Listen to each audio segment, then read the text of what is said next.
Naranasan mo na bang umupo at makinig sa mga kwento ng nakakatanda? Naranasan mo na bang pakinggan ang kanilang mga kwento ng pag-ibig, buhay at pag-asa?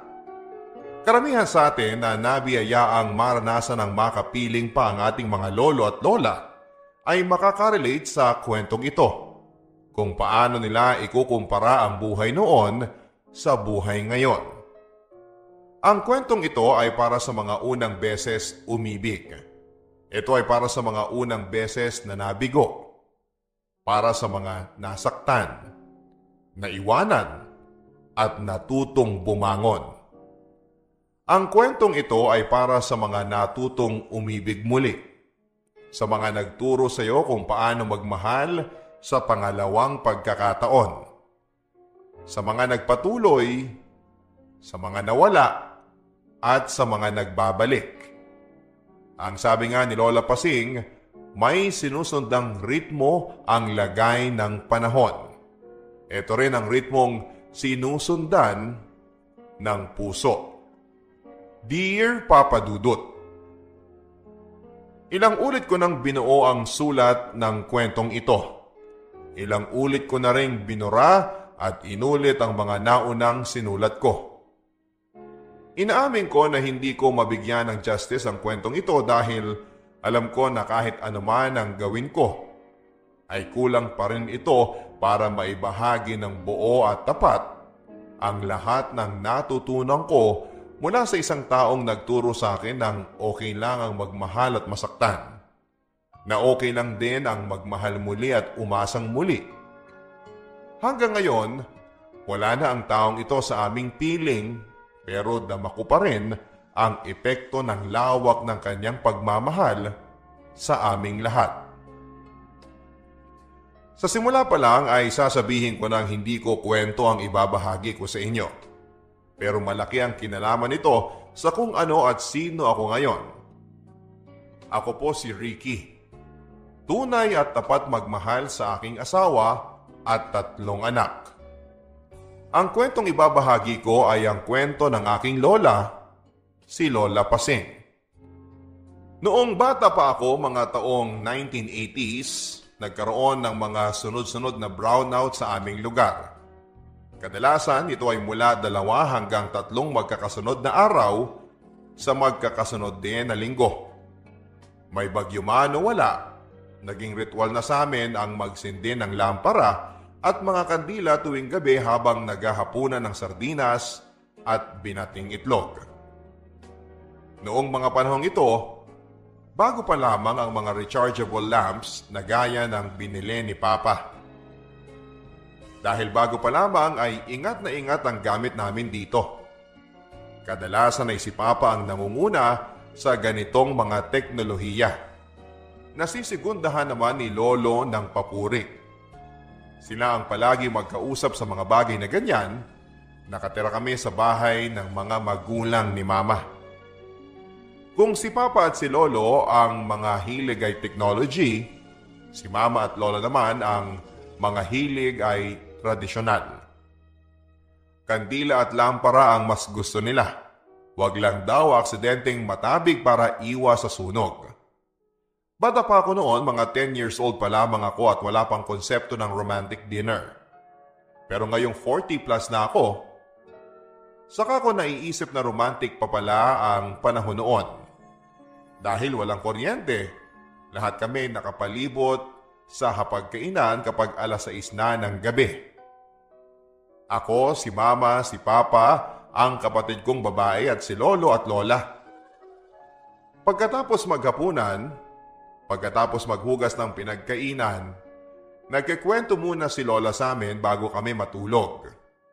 Laman ng mga kwento niya ang kanyang kabataan.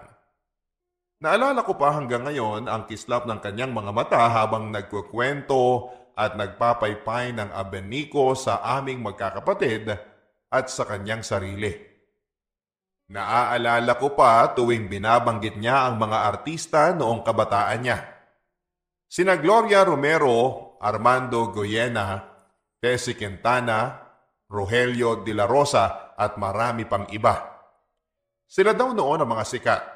Noong una kong makita ang picture ni Gloria Romero, saka ko lang naisip na may hawig pala si Lola sa kanya. Minsan ay nakita ko ang isang lumang litrato ni Lola noong kabataan niya. Kamukha ni Lola si Gloria Romero noong bata pa siya. Parehong maamo ang mukha at bilugan ang mga mata. May nuna lang si Lola sa bandang noo. Si Lola din ang nag-impluwensya sa akin sa pakikinig ng radyo para sa mga balita tuwing may bagyo at para sa mga drama tuwing oras ng paglilinis o paglalaba. Kaya hindi bago para sa akin ang sundan ang mga kwento at drama ninyo sa inyong programa. Ang sabi nila noong bata pa ako ay kulang daw ang height ko para sa aking edad. Pero ang sabi ni Lolo, kapag natuli na ako, tatangkad daw ako kaagad na parang basketball player. Maliban sa mga bagong teknolohiya, ay mahilig din si Lolo sa basketball.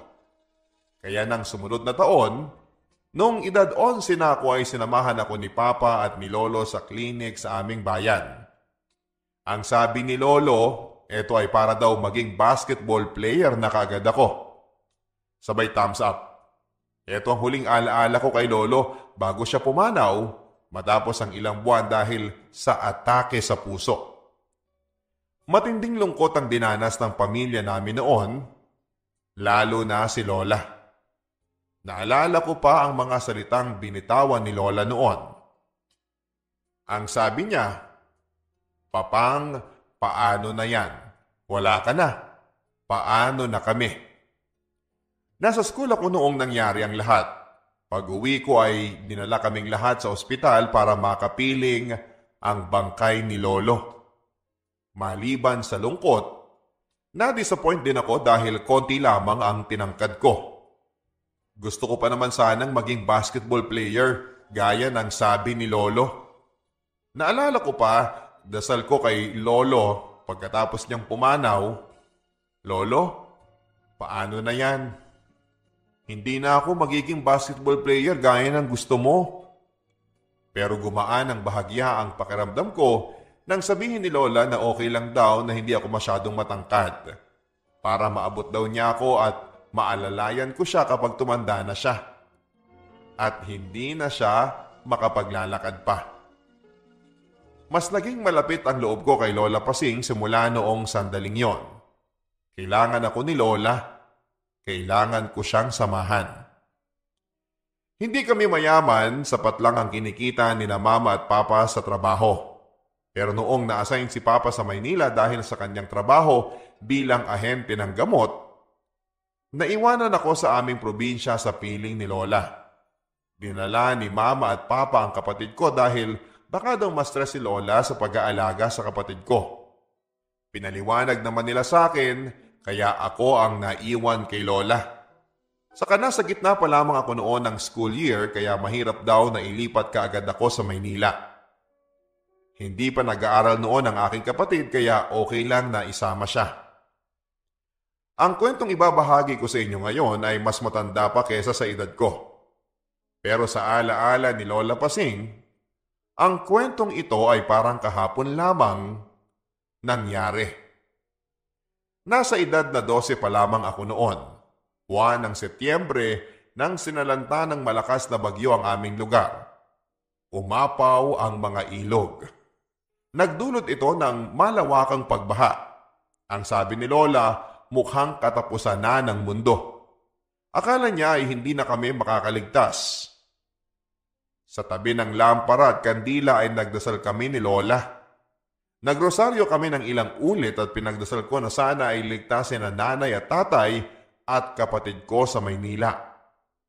Ipinagdasal ni Lola na kung nalalapit na ang katapusan ng mundo, huwag sana rito. Huwag sana ngayon. At hindi sana sa ganitong pagkakataon na magkakalayo kaming lahat. Lola Pasing, halika na, tumataas na yung baha. Abay, saan tayo pupunta niyan? Sa bubong, Lola. Hindi na tayo makakatawid ng tulay. Umaapaw na yung ilog. Bubong! Sa bubong! Sandali! Ang mga litrato. Lola, tara na po. Sandali lang! Baka maabutan tayo ng baha. Tulungan mo akong kunin ang lahat ng mga litrato. Lola, iwan niyo na po yung mga koleksyon ninyo. 1960s ewan pa ang mga yun. Kukuha na lang tayo ng mga bagong litrato niyo. Ricky, hindi maaari.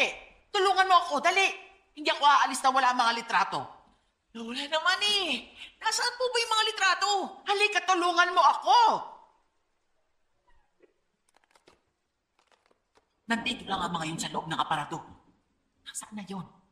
Ricky, humahagupit na ang hangin sa labas. Ito na. Nakuha ko na po yung kahon ng mga litrato. Ilalagay ko na lang po sa loob ng supot para hindi mabasa. Nandyan na ba lahat? Patingin. Nasaan na ang larawan niya? Nandito nang lahat po sa loob ng kahon. Ang larawan niya. Lola, nakuha ko na po lahat ng mga larawan ni Lolo. Hindi ang larawan ng lolo mo. Larawan po nino. Hener. Ang larawan ni Hener. Sino? Hener. Wala ang larawan ni Hener. Lola, sino po si Hener? Tulungan mo akong maghanap. Kailangan na po nating umalis. Hindi maaari. Hanggang hindi natin mahanap si Hener. Lola, tara na. Lampas tuhod na yung baha sa labas. Si Hener, andito lang yun. Andito lang siya. Tsaka na lang po natin hanapin kapag humupa na yung baha. Ako po maghahanap. Kailangan na nating umalis, Lola. Hindi maaaring mawala yon. Hindi maaaring mawala ulit si Hener. Halika na, Lola. Akit na tayo sa bubong. Tara na po. Papadudot, ang inaakala naming simpleng bagyo lamang ay nagdulot ng malawakang pagbaha sa aming lugar. Sinisisi ito ng mga taga-samin sa pamumutol ng puno sa kabundukan. Pangatlong beses na itong nangyari sa loob ng 5 taon. Ilang minuto lang ay tumaas na kaagad ang tubig sa ilog na umabot na sa bahay ni Lola na nasa tabing ilog lang. Natumba at inanod pati ang malalaking puno ng mangga na sabi ni Lola ay tanim pa ni Lolo noong unang taon nilang mag-asawa. Sa gitna ng malakas na hangin at masakit na tama ng ulan, ay dahan-dahan kong inalalayang umakyat ng bubong si Lola gamit ang pinagpatong-patong na drum ng tubig at ilang kahoy. Noong una ay parang hindi daw niya kaya pero dahil isang palapag lamang ang bahay ni Lola, ay nagawa din niyang sumampa sa bubungan. Sumilong kami sa kabilang bahagi ng bubong na hindi tinatamaan ng hangin at ulan. Doon kami nagpalipas ng ilang oras hanggang sa unti-unting humina ang bagyo. Tinanong ko si Lola kung bakit ayaw niyang lumipat ng tirahan. Minsan na ito nangyari sa aming lugar at malamang ay mangyayari pang muli. Ang sabi niya ay dito na raw siya tumanda at dito na rin siya mamamatay. Tumingin lang siya sa akin ng matagal, sabay kurot sa aking tagiliran. Kaya nga dito ka, ang sabi niya. Para hindi mangyari yon, sabay yakap sa akin ng mahigpit. Naunang naisip ni Lola na isalba ang mga litrato mula sa kanyang aparador. Ang litrato ng yumao kong lolo na sinanding. Ang litrato nila mama at papa at ng iba pang mga anak ni Lola. Ang litrato ng aking mga pinsan, ang litrato naming magkakapatid. At ang isang larawan na paulit-ulit niyang hinahanap. Naniniwala si Lola Pasing na kaya nating pigilan ang mga kamay ng orasan. Naniniwala siya na kaya nating hulihin ang sandali. Ito ay sa pamamagitan ng mga litrato. Sa mga litrato huminto ang panahon. Sa mga larawan nakatigil ang mga alaala ng araw na kinuha ang litratong yon.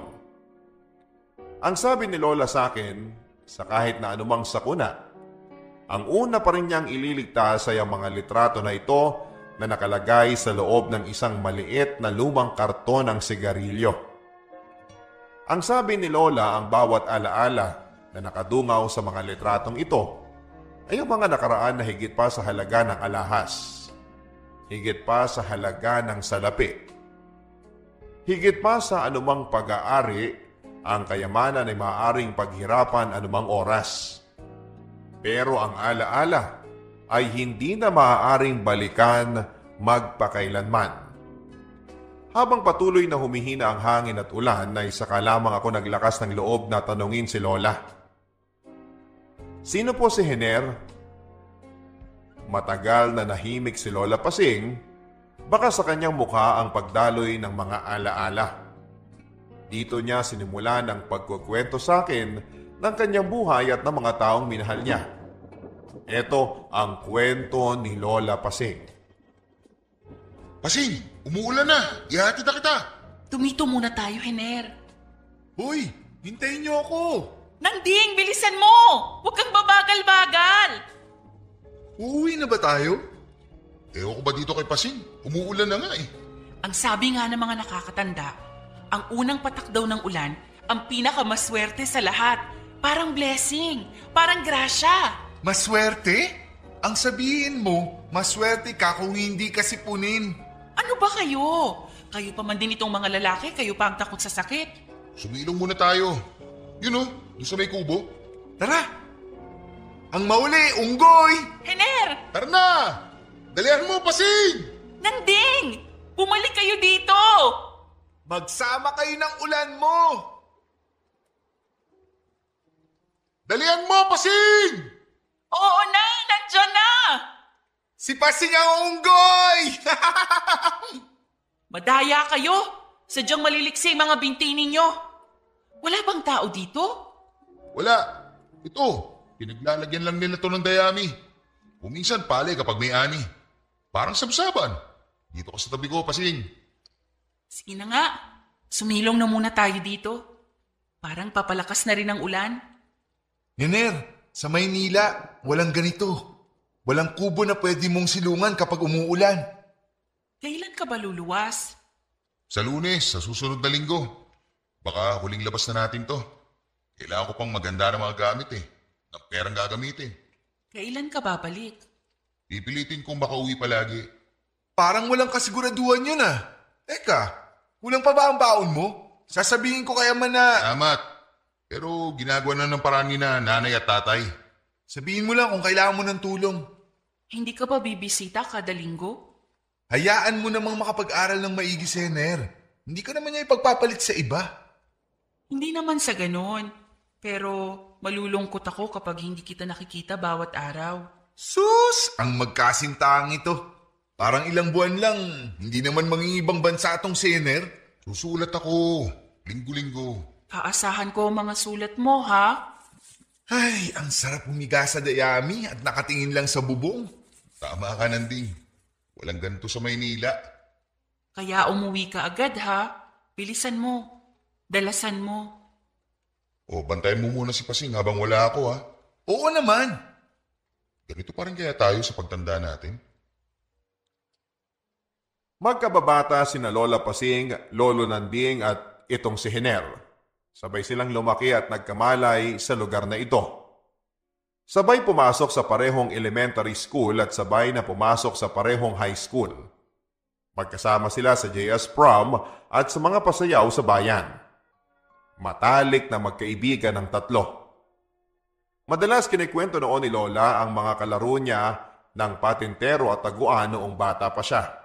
Kinikwento niya ang batang uhugin na palaging may guhit ng sipon mula ilong hanggang pisngi.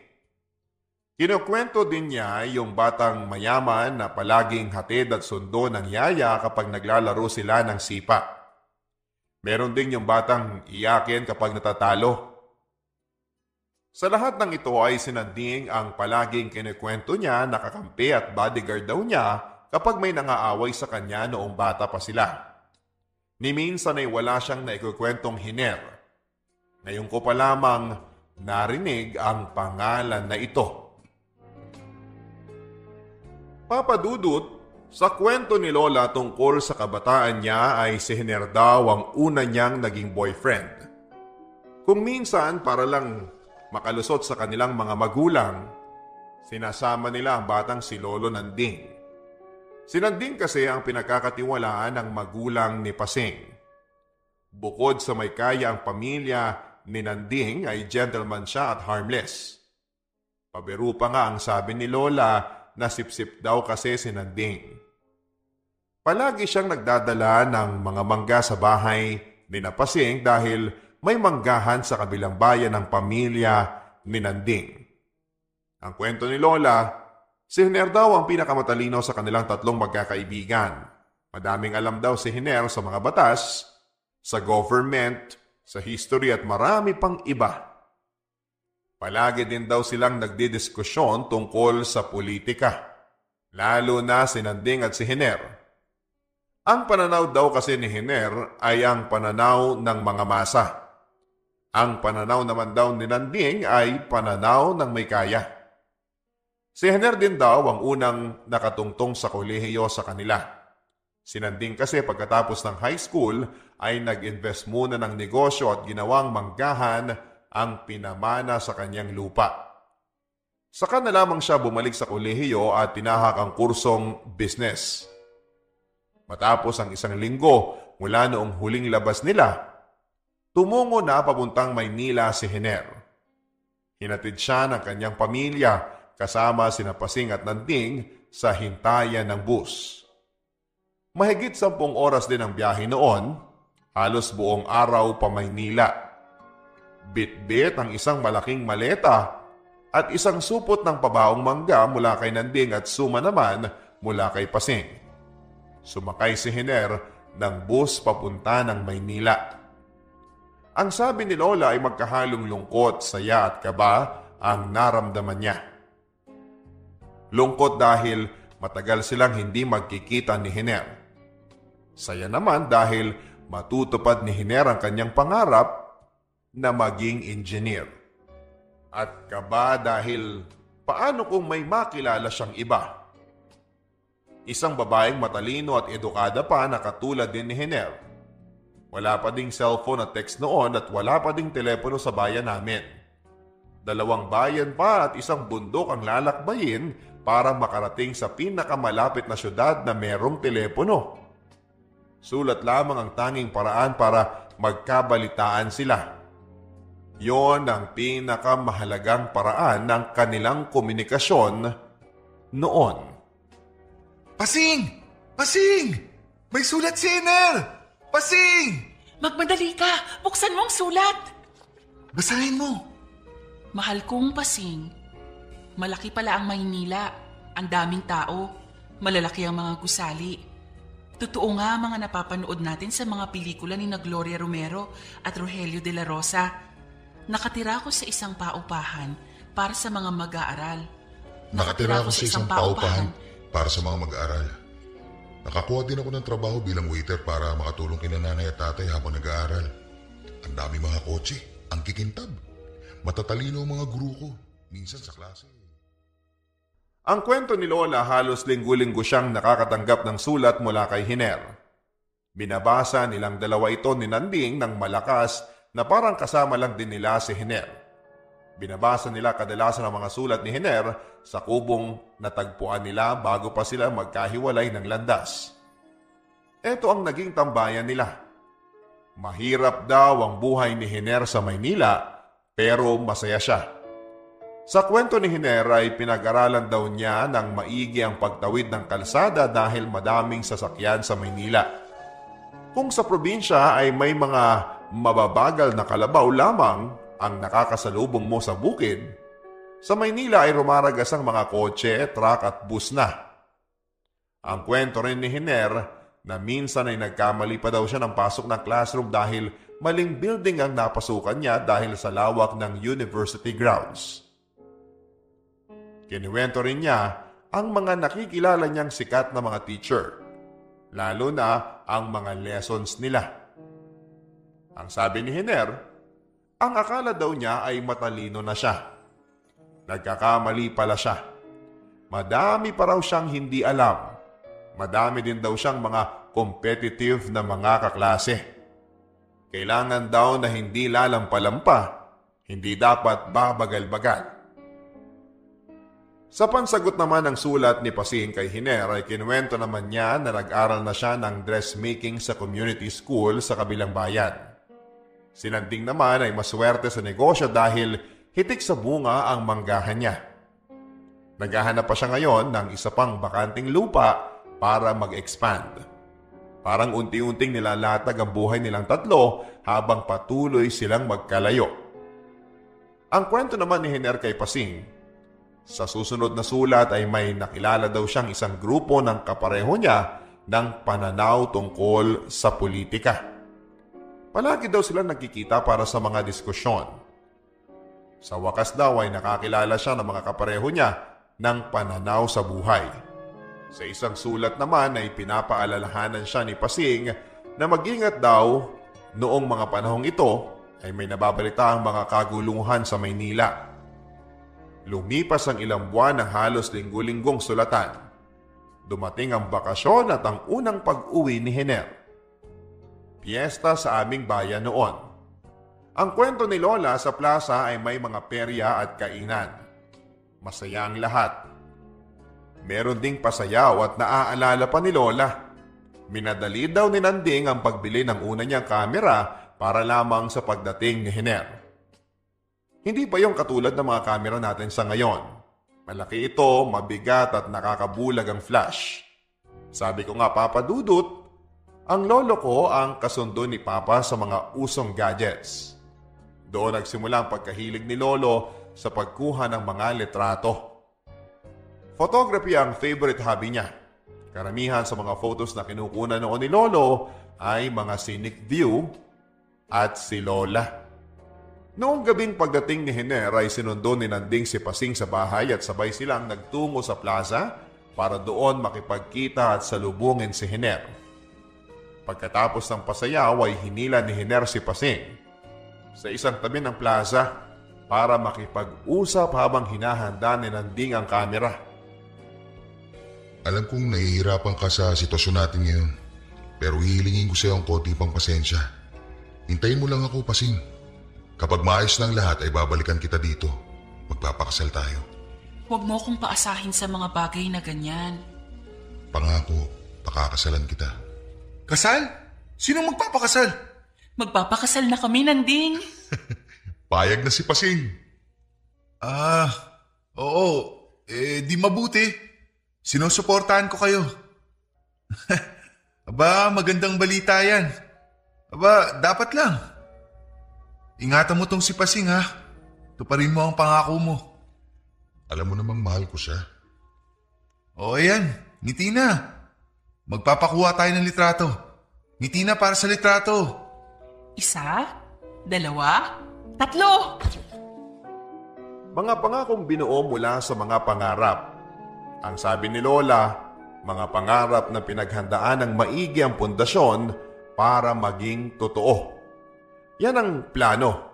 Pagkatapos lamang ng 3 araw na bakasyon, sinabi ni Hiner na babalik na raw siya ng Maynila. Nagtaka si Pasing dahil ilang linggo pa daw ang bakasyon niya. Ang sabi ni Hiner ay kailangan daw niyang bumalik dahil maliban sa pag-aaral ay nagtatrabaho din siya para matustusan ang pag-aaral niya at para makaipon. Kahit ayaw ni Pasing ay inintindi na lamang niya ang sitwasyon ni Hiner. Sa isip ni Pasing ay ganito na ang magiging sitwasyon nila habang nag-aaral at nagtatrabaho si Hiner sa Maynila. Kahit sa panahon ng bakasyon mula sa university ay hindi na sila halos magkikita ni Hiner. Bago umalis si Hiner ay kinausap niya muna si Pasing.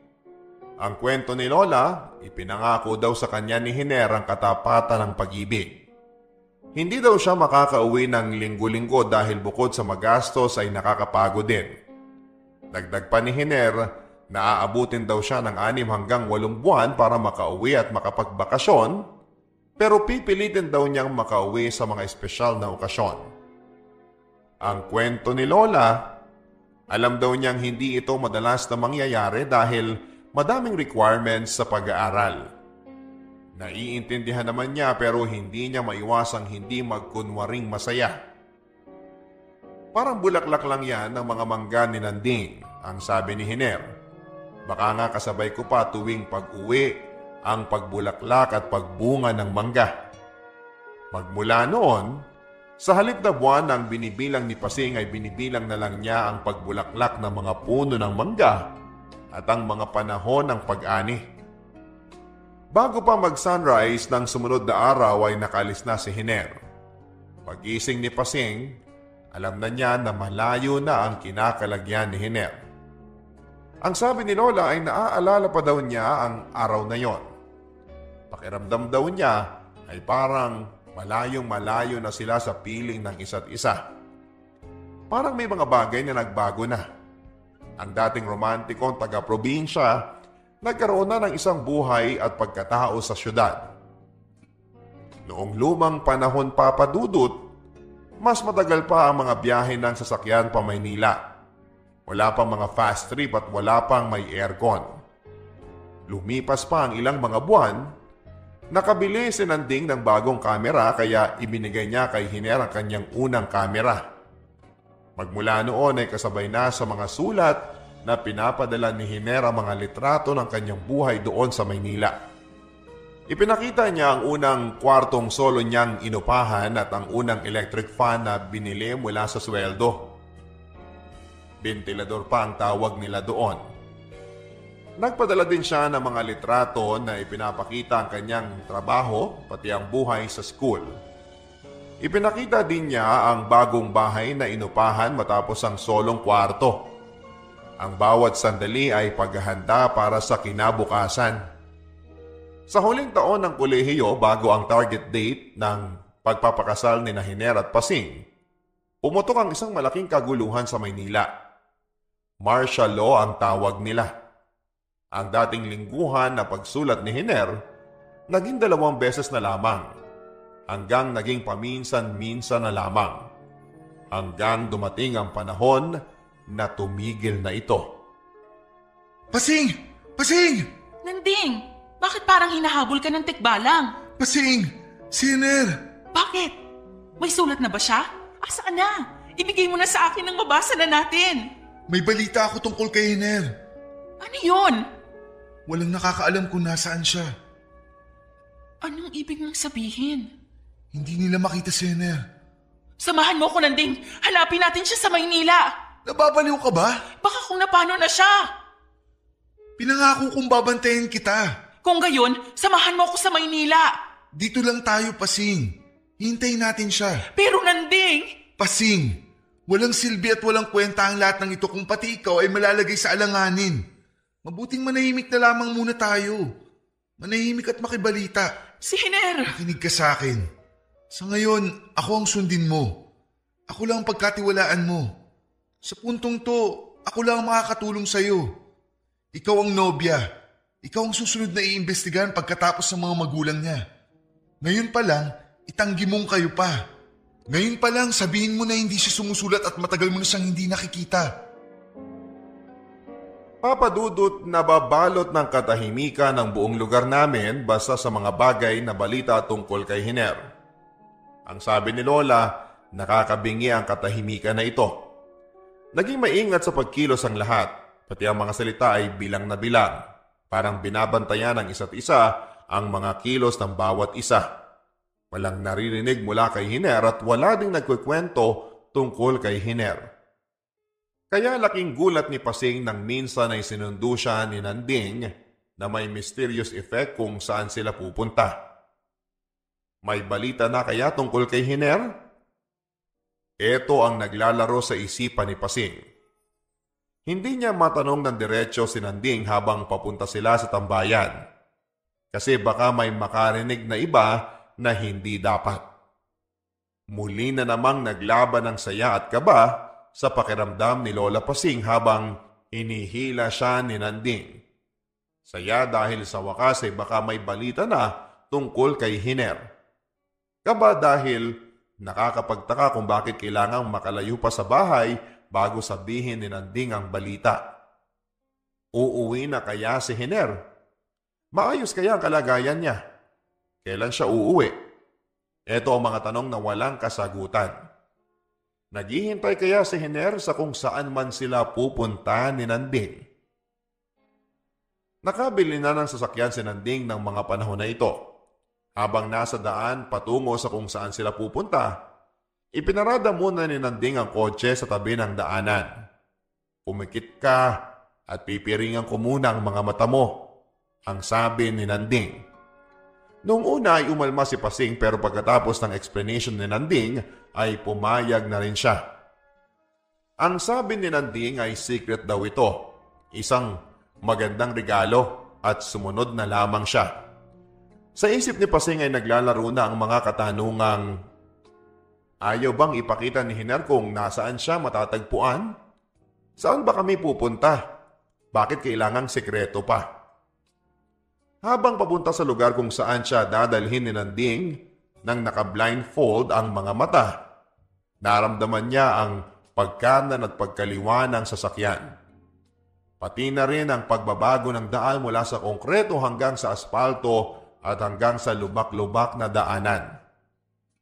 Ang kwento ni Lola, nasa isip daw niya noon si Hiner at kung bakit kailangan ganito pa ang sitwasyon. Matagal siyang naghintay na dumating ang pagkakataon na ito. Naghintay siya sa kubo ng tambayan nila. Naghintay siya sa gitna ng ulan. Naghintay hanggang sa paglubog ng araw. Hanggang pati sa pagsikat ng buwan. Naghintay din siya hanggang sa muling pagpatak ng ulan. Hanggang sa taon na ang binibilang. Naghihintay, nananahimik, nakikibalita tungkol kay Hiner. Nasubukan mo na bang mangako ng iisa lamang ang mamahalin mo? Nasubukan mo na bang tuparin ang sumpaan na iisa lamang ang iibigin mo? Nasubukan mo na bang maghintay sa isang taong pinapangamba mong baka hindi na darating? Naghintay si Lola Pasing. Ang pag-ibig kailanman ay hindi naging praktikal dahil sa bawat unang pagpatak ng ulan. Mula noon hanggang ngayon, larawan pa rin niya ang naaalala. Saan mo ba ako dadalhin? Basta. Nanding naman eh. Bakit kailangan pang nakapiring ang mga mata ko ngayon? Ang hirap maglakad eh. Sorpresa nga. Inaalalayan naman kita. Pagkatapos nito, bumalik na tayo sa tambayan sa bukid ha? Hanggang ngayon ba ay iniisip mo pa rin si Hiner? Baka bumalik na siya. Gusto kong ako ang una niyang makita. Hindi na babalik si Hiner. Huwag mong sabihin yan. Babalik siya dahil nangako siya. Sa kalagayan niya ngayon, sa tingin mo ba babalik pa siya? Hindi niya gugustuhin madamay ka sa kung ano man ang ginagawa niya. Mahal ako ni Hiner. Mas mahal kita. Tama na. Tatanggalin ko ang nakatakip sa mga mata ko. Harapin mo nga ako, Nanding. Ano bang sinasabi mo? Nahihibang ka ba? Noon pa man, mahal na kita. Nanding. Hindi ko lang masabi sa'yo. Nanding. Nagdadalawang isip ako dahil alam kong matindi ang kalaban ko. Nanding ang mga mangga. Yan ang ipapakita ko sa'yo. Kaya kita dinala dito. Namumulaklak na ang mga mangga. Sa atin na ito, Pasing. Ikaw at ako. Ipinangalan ko sa ating dalawang lupang ito. Bakit? Para saan? Para sa ating kinabukasan. Anong ibig mong sabihin? Walang kasiguruduhan na babalik si Hiner. Pero ako, nandito pa. Palaging nandito para sa'yo. Hindi mo kailangan sumagot ngayon. Bibigyan kita ng sapat na panahon. Pasing, kaya mo rin ba akong mahalin? Ang bilis mo naman, Nanding. Ang bilis mong maglibing ng isang taong buhay pa. Buhay pa si Hiner. Buhay pa ang kaibigan mo. Pag-isipan mo ng maigi ang sinabi ko. Hindi makatarungan na habang buhay kang maghihintay. Kailangan mong magpatuloy. Sabihin mo lang sa akin kung handa ka na. Umabot ng halos 5 taon nang walang balita tungkol kay Hiner. Walang sulat o telegrama o kahit chismis man lamang. Parang tinalikuran ng lahat si Hiner. Wala man lamang nakakaalam kung nasaan siya. Wala ding may gustong magsabi. Pati ang mga magulang niya ay tikom ang bibig. Bawat araw ay hinihingi ni Lola ang kasagutan na magpapaliwanag kung bakit naging ganito si Hiner. Pero walang nagpapaliwanag. Hanggang napagod si Lola sa paghihintay. Hanggang sa napag-isip. Hanggang natutong magpatuloy sa kanyang buhay. Si Lola Nanding ang nagbigay kay Lola Pasing ng dahilan at pagkakataon para magpatuloy ng buhay. Minsan, tinatanong ko si Lola kung minahal niyo ba si Lolo. Ang sagot ni Lola ay minahal niya si Nanding. Si Nanding ang nagturo sa kanya na ang puso ay hindi mapapagod magmahal. Hindi pinagsisihan ni Lola ang desisyon niya na magpakasal kay Lolo. Ang sabi ni Lola ay minahal niya si Lolo hanggang sa huli niyang hininga. Hanggang ngayon at hanggang sa muling pagkikita. Pero nasaan si Hiner at ano ang nangyari sa kanya? Minahal ni Lolo si Lola Nanding noong simula ng kanilang pagsasama. Ang sabi ni Lola, umiiyak siya gabi-gabi. Niyayakap daw siya ni Lolo Nanding sa mga gabing yon.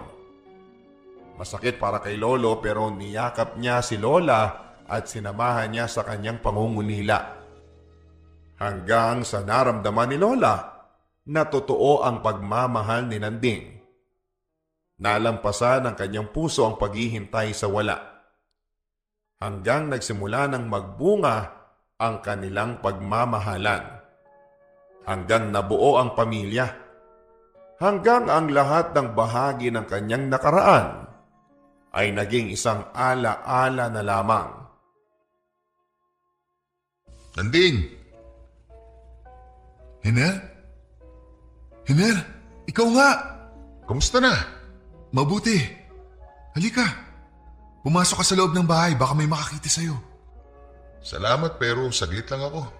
Hindi makakabuti ang magtagal. Kamusta ka? Inaalagaan mo ba ang sarili mo? Maayos naman ang kalagayan ko. Hiner, anong nangyari sa'yo? Si Pasing. Kamusta si Pasing? Nasa mabuti naman siyang kalagayan. Maaari ko ba siya makita? Hiner, Alam ko, Nanding, kahit nasa malayo ako, nakikibalita ako.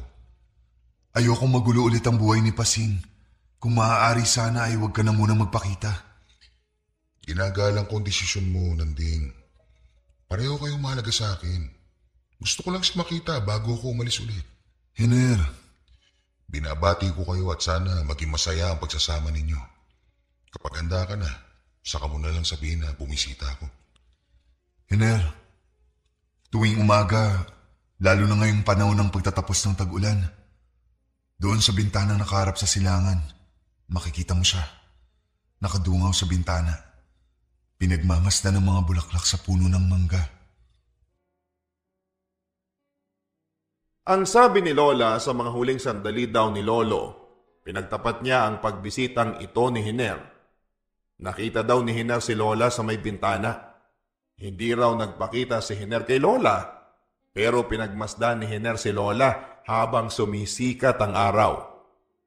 Kailanman ay hindi pinaliwanag ni Lola kay Lolo ang kahalagahan ng pagbulaklak ng puno ng mangga. Ang kahalagahan nito ay naging sekreto sa pagitan ni na Lola at ni Hiner. Ang sabi ni Lola, hindi na daw kailangang malaman ni Lolo Nanding. Kung minsan, lumilingon tayo sa nakaraan at lumilingon pero hindi na bumabalik. Tama si Nanding. Dumating ang tamang panahon at tinanggap na ni Pasing na hindi na babalik si Hiner. Medyo matagal din ang inabot na taon pero matagal ding pinag-isipan ni Pasing. Sa panahong ito ay naramdaman ni Pasing na sincere si Nanding. Hanggang nakilalang muli nila ang isa't isa sa panibagong pagkakataon. Unti-unting nahulog ang loob ni Lola kay Lolo. Si Lolo naman matagal nang in love kay Lola. Finally, nakapag-move on na silang dalawa, Papa Dudut. Nakapag-move on sila, kapiling ang isa't isa. Itinuring na isa sa mga pinakamalaking kasal sa lugar namin ang kasalan ni Lolo at ni Lola. Sa mga matatanda kasi sa lugar namin noon ay sila ang pinakasikat na love team. Si Lolo kasi ang may-ari ng maraming taniman ng mangga. Mangga ang isa sa mga product of the land ng aming bayan. Si Lola naman ay mayroong patahian ng damit at gown na pangkasal. Biro ng mga taga sa amin. Si Lola daw noon ay gawa ng mga damit na pangkasal. Pero siya naman daw hanggang ngayon ay hindi pa kinakasal.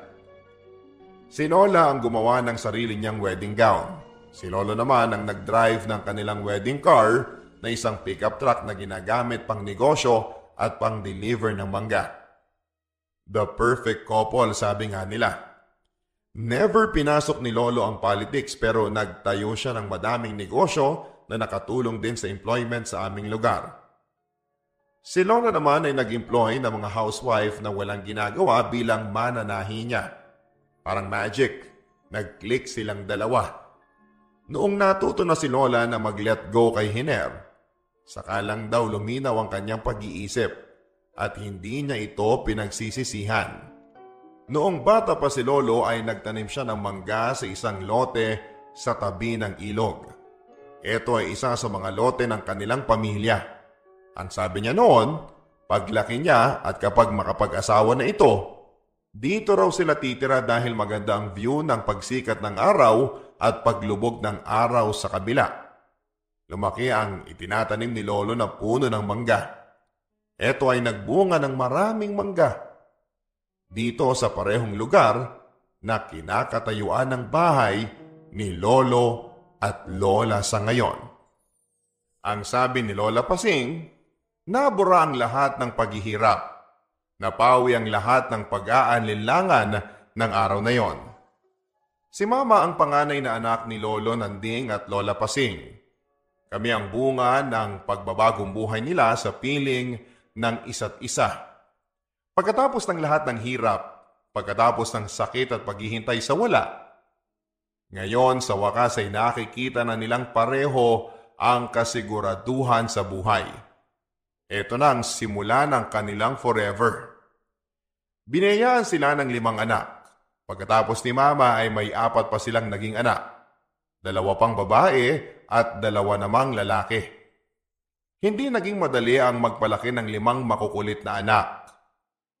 Lalo na noong naging mga dalaga at binata na silang lahat. Lahat gusto mag-aral sa Maynila maliban kay Mama. Ang sabi ni Lola, bakit gusto niyang mag-aral sa Maynila? Magulo doon, sabi niya. Sabi naman ni Lolo, payagan mo na sila. Mga anak natin sila. Alam na nila ang dapat at hindi dapat na gawin. Patuloy na lumaki ang negosyo ni Lolo na taniman ng mangga. Naging supplier siya sa ilang mga palengke sa aming lugar at pati na rin sa kalapit na lungsod. Si Lola naman ay nagtayo ng maliit na shop sa bayan. Pero sa paglipas ng ilang taon ay sinarado din niya ito para sa bahay na lamang manahin ang mga orders. Si Mama naman ay nakilala si Papa at maagang nag-asawa, ako ang bunga. Pagkatapos ng 8 taon, pinanganak naman niya ang kapatid ko. Nakaka-amaze kung isipin ang sabi ni Lola. Hindi mo akalain kung saan nagmula ang pamilyang ito. Ganito pala kapag natutong mag-move on. Hanggang sa huling hininga ni Lolo, naging masaya ang buhay nila together. Ang sabi ni Lolo noong golden wedding anniversary nila, he lived a full and happy life. Kinurot pa nga siya ni Lola kasi bakit daw nagsasalita siya ng mga ganyan sa gitna ng anniversary speech nila. Siguro nga, ganon talaga Papa Dudut. Kapag matuto tayong mag-move on, kapag matuto tayong pakawala ng ating mga nakaraan, siguro mas kakayanin nating harapin ang mga bagay sa buhay. Kailangan lang sigurong walang nanghihila sa atin pabalik. Kailangan ay forward thinking pa rin. Pagkatapos ng ulan noong unang araw na umakyat kami sa bubong ni Lola, hindi na namin natagpuan ang larawan ni Hiner. Ang sabi ko kay Lola, baka inagos na ng tubig baha. Pumikit na lamang siya, pumikit na parang inaalala na lamang niya sa kanyang gunita ang kasaysayan ng aming pamilya. Sa pagbukas ng kanyang mga mata, nakangiti na siya. Huwag kang magmadali sa paglaki, Ricky. Balang araw, maiintindihan mo rin. Nasaan na po si Hiner? Mahigit 40 taon na ang tanda ng katanungang yan. Hanggang ngayon ay wala pa rin kasagutan. Buhay pa po ba siya? Buhay pa siya. Sa kunita, sa mga larawan, tulad ng lolo mo. Buhay pa rin ang lolo mo sa aking gunita. Parang kahapon lang. Lola, tumigil na po ang ulan. Apo, tingnan mo ang tubig sa ilog. Lola, unti-unti nang humuhupa. Kaunting sandali na lang. May dadaan kaya ng mga nagre-rescue? Ang maaari lang nating gawin ay maghintay at magdasal. Sana dumating na sina nanay at tatay. Bakit hindi pa kasi kayo lumipat? Lola, sino to? Ito ba ang litrato ni Hener? Papadudot natagpuan ko ang litratong hinahanap ni Lola. Ito ay nakadikit sa likod ng litrato nilang tatlo noong unang pag-uwi ni Hener mula sa Maynila. Kung kailan sinalubong siya ni na lolo at lola sa plaza. Ito ay nakadikit sa likod ng una nilang litrato na magkakasama. Inabot ko ito sa kamay ni Lola.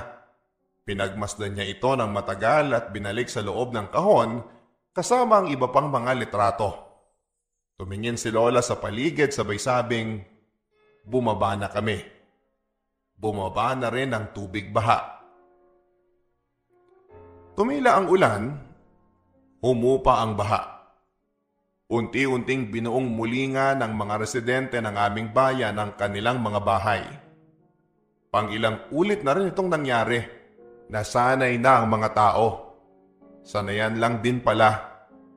Muling isinabit ang mga streamers sa mga signage. Muling binuksan ang tulay na binaha. Muling nagbukas ang mga tindahan at muling binuo ang mga nagibang bahay. Nagsimula muli ang buhay. Ganyan daw talaga. Sabi ni Lola, hindi mo pwedeng balikan ang nakaraan. Pwede ka lang magpatuloy. Dumaan ang season na namulaklak muli ang mga mangga. Matapos ang ilang linggo, umulan na kaagad. Pagkatapos ng ulan ay naging malamig. Dumaan ang Pasko, ang bagong taon at sumapit ang tag-init hanggang nagsimula na namang umulan. Ang sabi ni Lola Pasing, may sinusundang ritmo ang lagay ng panahon. Ito rin ang ritmong sinusundan ng puso. Pagkatapos muli ng bagyo ay bumaba kami mula sa bubong sa tulong ng mga rescuers at mga tanod. Umabot hanggang 2 buwan bago tuluyang nawala ang tubig baha. Medyo matagal din bago nakarecover ulit ang bayan namin. Noong sumunod na buwan, may dumating ulit na malakas na bagyo. Hanggang may dumating ulit pagkatapos nito pero sanay na kami ni Lola.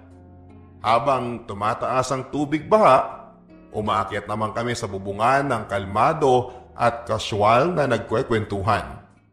Parang expert na kami sa baha. Ako napapadudot ang excited umakyat ng bubong dahil alam kong magkwekwentong muli siya tungkol sa kabataan niya at sa love stories nila. May baon na kaming pagkain at bitbit na namin sa isang protektadong case ang mga larawan. Nasubukan mo na bang mangako na iisa lamang ang mamahalin mo? Nasubukan mo na bang tuparin ang sumpaan na iisa lamang ang iibigin mo?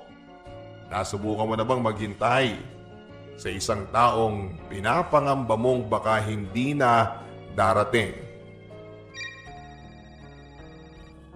Hello? Sino po ito?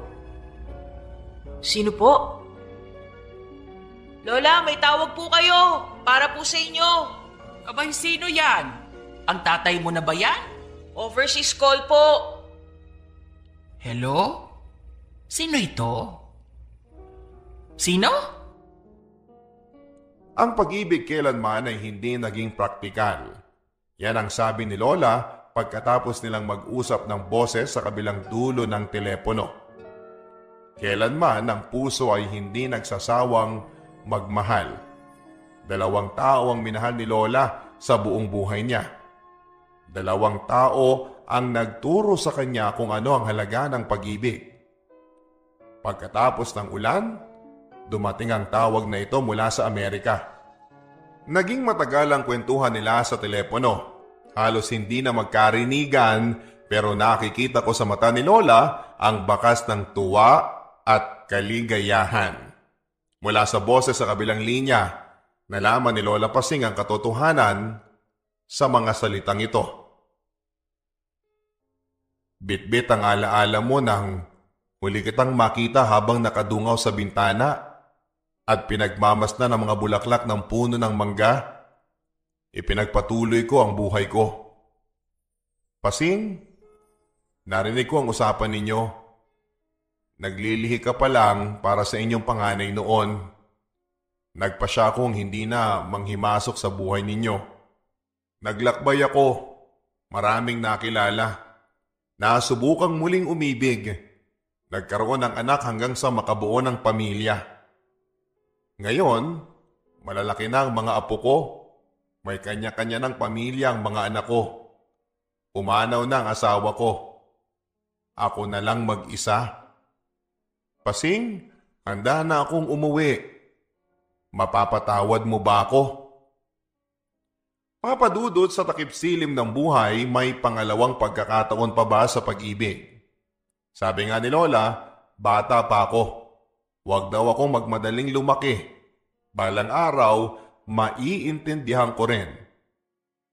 Samantala, eto ang naging sagot ni Lola sa boses sa kabila ng telepono. Hindi masama ang magpatuloy sa pagmamahal. Yan ang itinuro sa akin ng yumao kong asawa na si Nanding. Kailanman ay hindi naging masama ang magmahal at magpatuloy pagkatapos mabigo. Minahal ko si Nanding. Siya ang kalahati ng buhay ko hanggang sa sandaling ito. Sa pagbabalik mo, siguraduhin mo, hindi mo bibiguin si Nanding. Ipangako mo na hindi ka na muling maglalaho. Magmadali ka nang umuwi. Simula pa lang ng tawag mo kanina, pinatawad na kita, Hiner. Papadudot umuwi ng Pilipinas si Hiner. Pagdating niya, pinuntahan niya kaagad si Lola. Finally ay nakilala ko din siya. Naka-wheelchair siya noong magtungo sila sa aming barangay. Noong magkita sila ni Lola, nagyakapan sila ng mahigpit. Hindi ko na alam ang pinag-usapan nila dahil pinabayaan na namin sila sa isang tabi.